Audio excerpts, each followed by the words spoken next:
ou por internet, até pessoalmente, pessoas dizendo o que eu devo ler, que livro eu devo ler. Né? Eu creio que eu já respondi isso de uma vez para sempre nas primeiras aulas, quando eu disse: vocês leiam a história da literatura do Otto Maria Carpo e leiam os livros, os autores que ele vai indicando. Façam aí a sua lista de livros, os livros que vocês vão ler pelos próximos 40 anos, tá certo? E comecem a lê-los o mais rápido possível. Tá certo? É claro que essa dica é apenas não é um curso. Eu não tenho condição de dar um curso de literatura aqui, senão nós teríamos que mudar de assunto. Né? Então, como era uma parte apenas preparatória, eu me limitei a algumas indicações sumárias, mas eu esperava que essas indicações sumárias fossem mais aproveitadas, fossem levadas mais a sério, e as pessoas entenderem que não é apenas uma sugestão que eu estou fazendo, é praticamente uma lição de casa. Praticamente uma coisa obrigatória. Quem não fizer isto jamais alcançará o tipo de cultura literária que me parece necessário para uma absorção correta dos debates filosóficos. Vejam, o que é o processo de educação? A educação faz parte do processo mais geral de maturação, conquista da maturidade. O que é isso? O que é o desenvolvimento humano? Para onde as pessoas se dirigem quando elas vão passando da infância para a adolescência e para a maturidade? Qual é o conteúdo desse processo? Quer dizer, foram vistos de fora apenas, vamos dizer, a evolução biológica, né? É o crescimento do organismo e, vamos dizer, a conquista de certas possibilidades físicas que, né, para a infância não existem. Mas qual é o conteúdo interno disso? Tá certo? Eu vou usar aqui isso pode ser explicado de muitas maneiras, e uma delas que eu escolhi hoje foi extraído do filósofo espanhol Luis Sencillo.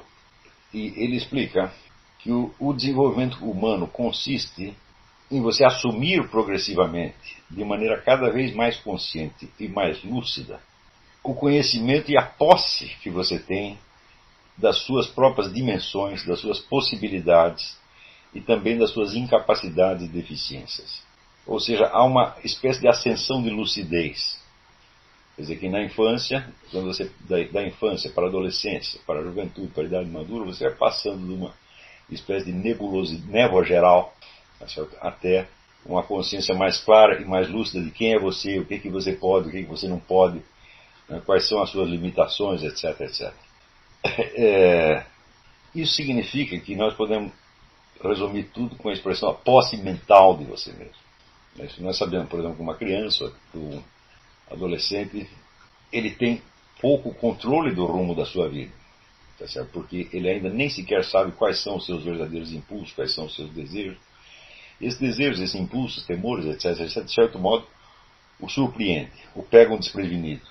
E ele, naturalmente, se deixa levar por esses impulsos durante algum tempo. Ele não sabe se o impulso que ele está atendendo num momento é uma coisa duradoura, estrutural, profunda, ou se é apenas um capricho do momento. Ele não sabe isso. Ele precisa de alguma experiência, que a experiência passe para que, aos poucos, se estabilize nele uma consciência do que realmente ele está querendo. Mesmo assim, não existe possibilidade de você saber o que você quer em todos os domínios da vida.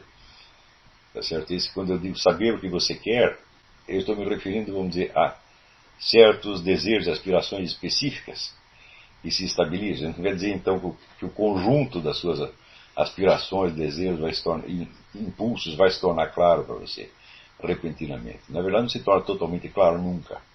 Então, todo o processo de desenvolvimento humano é uma constante luta entre a claridade e a névoa, entre a luz e as trevas. Quer dizer, no começo, você está totalmente imerso, né, num conjunto de névoas da onde aparecem desejos, temores, fantasias, etc, etc. E você, à medida que se deixa conduzir por esses impulsos e observa como eles operam em você, então, você de certo modo tomando consciência do conjunto material que está colocado dentro de você, colocado numa desordem formidável. E mesmo no curso de uma vida inteira, muito dessa névoa inicial permanece obscura durante boa parte da sua vida. Tá certo? Então, embora você não chegue jamais a um domínio completo, um domínio mental de si mesmo, quer dizer, se conhecer de trás para diante, a ter um estado de transparência total para você mesmo, o que importa nesse caso é o esforço constante, quer dizer, para que a parte luminosa, a parte transparente, acabe abarcando o conjunto do seu ser de modo suficiente para que você possa ter alguma certeza de que você sabe o que está fazendo. Então, é isso que nós chamamos de inteligência, consciência, mente, espírito, etc, etc. Não é nada mais do que esse impulso de autotransparência, tá certo? No qual você vai deixando de ser um estranho para você mesmo. E você sabe o que você pode esperar de si, você sabe como será a sua conduta em tal ou qual situação, você sabe quais são os limites que você as limitações que você ainda padece, que você pode tentar superar dessa ou daquela maneira.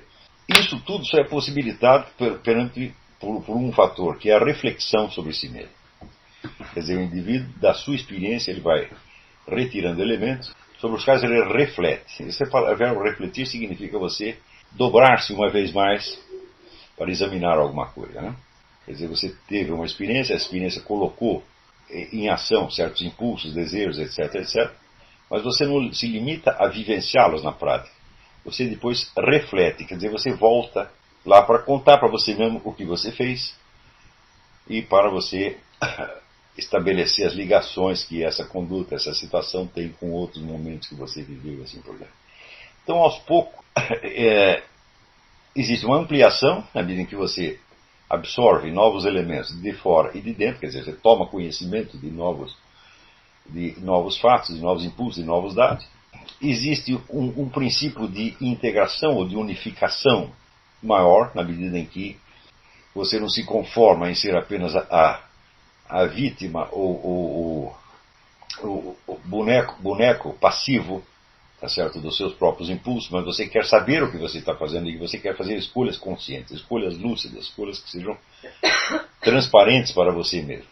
Note que aí entram como, quando eu falo impulso, não são somente aqueles que vêm de dentro de você biologicamente, mas também aqueles que você aprendeu de fora. Por exemplo, muitos temores que o ser humano tem, muitas inibições que ele tem, são elementos puramente passionais, como os próprios desejos, mas não vem de dentro, vem às vezes por uma imposição do ambiente.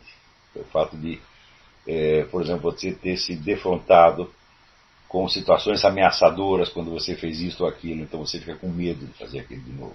Tudo isso faz parte do mundo passional.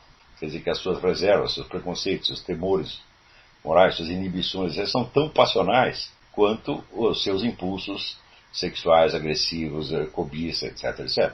Tudo isso está no mundo passional. Esses são os elementos materiais que compõem a sua pessoa. O espírito e a consciência, ao contrário, é a luz que você lança sobre tudo isso, de modo a fazer com que esses elementos, que na sua origem são obscuros, se tornem transparentes para você. Quer dizer que você sabe do que se trata. Então você sabe de onde os impulsos surgiram, como eles operam, a que eles conduzem, tá certo? Quais serão, vamos dizer, as consequências de você agir desta ou daquela maneira, e assim por diante. É claro que este processo, ele depende muito dos elementos intelectuais de que você disponha.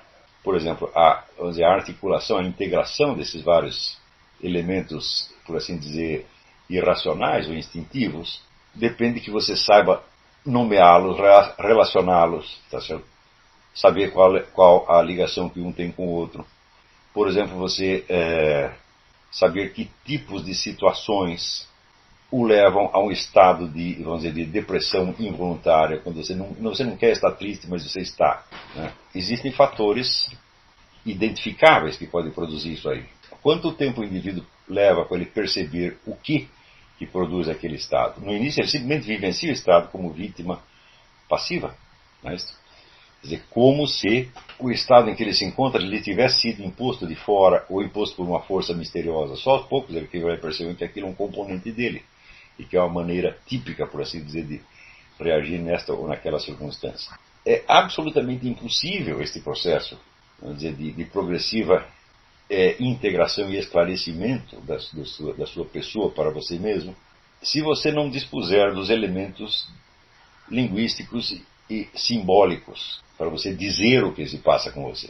Tá certo? Então, de cara, vamos dizer, um primeiro elemento de obstáculo nesse desenvolvimento pessoal é exatamente a falta, a carência, a pobreza dos meios expressivos que o indivíduo dispõe para dizer até para si mesmo o que está se passando com ele.